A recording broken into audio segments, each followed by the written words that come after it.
سلام درنو لیدونکو ستړي مشئ د اسلامي امارت د مشر مولوي هبت الله اخندزاده اختريزي پیغام دا چې نوموړي څه ویلي دي جزئیات را سره ویډیو کې وګورئ او چینل هم سبسکرایب کړئ. د طالبانو د مشر مولوي هبت الله په اختريزي پیغام کې ادعا کړې چې هیواد کې امنیت ښه شوی، شرعي نظام حاکم دی، د اقتصاد کچه لوړه شوې ده او د ښځو حقونه ورکړل شوي دي.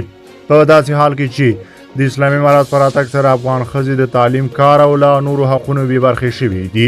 د دغې ډلې مشر ادعا کوي چې د دوی په حاکمیت سره د ښځو ټول شرعي حقونه تامین شوي دي. نوموړي ویلي د ښځو د حقوقو په اړه د شپږ ماده ییز فرمان په صادرولو سره د یو آزاد او باعزته انسان په حیثیت د میرمنو حیثیت اعاده شوي.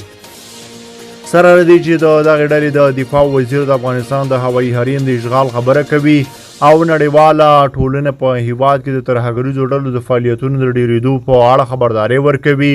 خو مولوي هبت الله په ملي کچه د سراسري امنیت ادعا لري.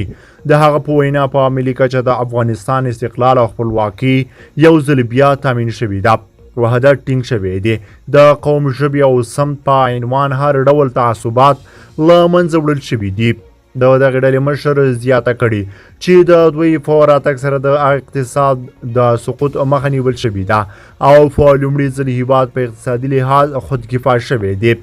د اسلامي امارت مشر د مخدره توکو سره د مبارزې په برخه کې د خپلې ډلې مبارزه ستایلې ده او ویلي دي د رغنده او ګټورو اقداماتو له برکت د مخدره موادو کرکیله د نشت سره برابر شوې ده.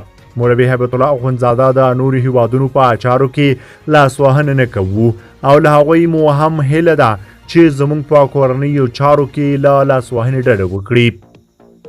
د اسلامي امارت مشر د لوی اختر په مناسبت د پیغام کې پر فلسطین د اسرائیلو بریدونه غندلي او د سوډان حکومت او وګړو ته یې د خپلمنځي روغې جوړې توصیه کړې ده.